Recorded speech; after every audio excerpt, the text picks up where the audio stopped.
Welcome back to Insight. I'm Hammer, and I would like to welcome back Heather Foster from Foster Financial. Thank you for being here today.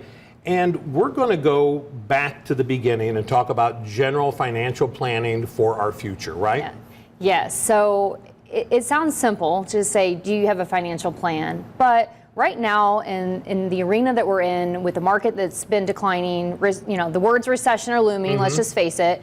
There's a lot of fear-based sell-offs happening. There's a lot of fear-based selling as well going on in our industry, people taking advantage of it. But at the end of the day, if you have a full financial plan, and I mean a fully designed financial plan, tax strategizing, holistic financial planning, investment strategizing, income strategizing, then a downturn shouldn't affect you. I know that's easier to say than do, but it shouldn't emotionally affect you because you would know already that we've priced in market declines. We've priced in what if a recession happens? What if when corrections happen? How long might it take to come back?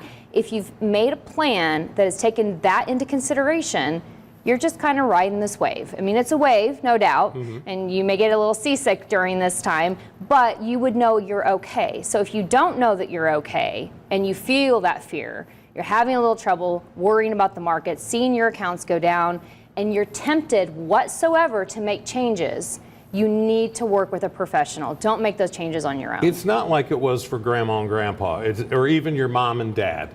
It looks like if you don't have a plan, and all those things that you stated in the plan that needs to be there, you did not come up with those things. Those things that have been found that you need to see your way through this into your retirement, we're silly if we don't plan, because if people have not planned and they get there and then all of a sudden they're expecting for their Social Security and their good looks to get them through, they're not going to have anywhere close to that lifestyle that they had or a safe lifestyle at that point. Because, I mean, you're feeling it right now. You're feeling the effects of inflation, right? So someone in a simplistic manner may go, hey, I can live on Social Security and maybe I've got a little extra income coming in from a small pension.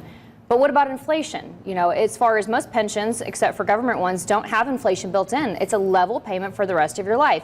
You're going to get a small increase in Social Security over time, but every time they seem to increase your Social Security, they also tend to increase your Medicare premiums as well. So they kind of go hand in hand. So you have to have this other pot that can help you outpace inflation. But some people don't even think about inflation or taxes. They're like, hey, I've got $1 million in a 401k, I'll be fine. Well, what is that after taxes, after required minimum distributions? If you don't know how these things are going to really affect you, Medicare premiums, IRMA, if you've never heard of the word IRMA, you need to understand that could cause you extra premiums on your Medicare. So if you've laid out this perfect plan, which most people don't plan, it may get busted if you've not looked at all the different criteria that we have to look at as financial advisors in a full plan. And not every financial advisor actually does full planning either. So make sure you're working with someone that's looking at it from the legal perspective, the tax perspective, and the investment perspective, and the health insurance perspective on how those things are going to correlate with you through retirement. With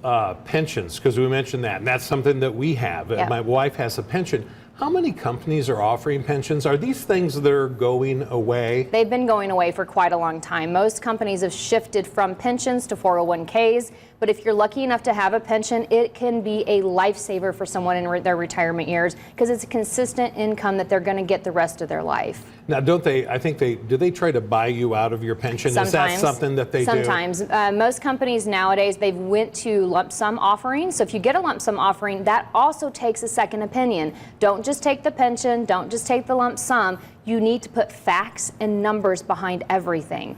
Everything comes down to black and white. This is not gray. Emotionally, we are gray as people. We want to make emotional decisions in retirement when we get close to retirement, when the markets deviate, when inflation's going up, when there's a war, we get emotional. Our job as financial advisors is we take the gray out and say this is about facts and numbers and sticking to a plan. And we have to help talk people down and not make those poor decisions. So that's what people pay us to do. I can imagine they hear something on the radio and they go, oh, I got to do what I heard Joe Blow say on the radio someplace. Work with a fiduciary, and paying a fee is a good thing. If someone offers you free advice, be cautious of that. We offer a consultation for free, but I will be charging for my work and my advice. Charging is what you need to actually pay for. Heather, thank you so much for being here and for the help you're giving. And if you have financial questions, call the number on your screen for a complimentary consultation today.